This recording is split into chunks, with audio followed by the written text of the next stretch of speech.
I mean, Steve, I don't know if the Australian public have the appetite for another referendum, but the concept, I can say categorically, because, you know, when we called for suggestions for our anti-Semitism crisis, we got about, nearly 1,000 emails.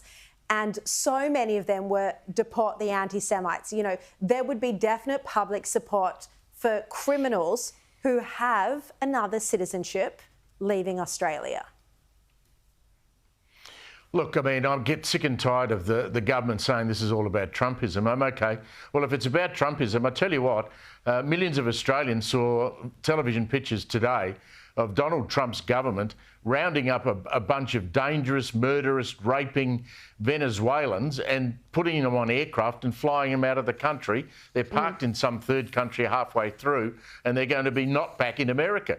And the American people are saying, thank God we got rid of these people. We never wanted them here in the first place. And Australians want the same strong action. Why should we import criminal types into Australia? They come here, they get dual citizenship and think that they can just break the law. We have a crime gang problem in Melbourne that is out of control. Home invasions, car thefts, people like that went into that bottle shop today.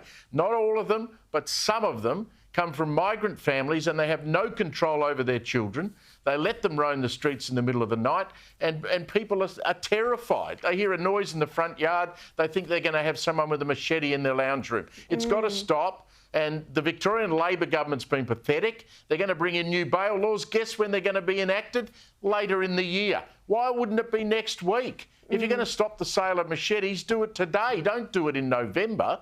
No, 100% right. And this is where, again, this plays into the federal election issue. And it's probably why, just very quick response, Bronwyn, probably why Victoria will be quite a good state for the coalition at the federal election. Well, I think that Victorians have suffered so much under such rotten state governments that they've seen that Labor is bad for Victorians. And I think there is a change in attitude. And I do think that there is an awakening, shall we say, having been shut down under COVID, having been penalised left, right and centre, with their police force seeming to be okay about arresting during COVID, but not being able to control real crime and allowing for drug injection rooms to be near schools, the whole box of dice. I think there is an awakening in Victoria that Labor is not good for them. The wake are now awoke. The woke are now awake. Steve Price, Bronwyn Bishop, apologies that it's a bit shorter tonight, but great to have you on as always.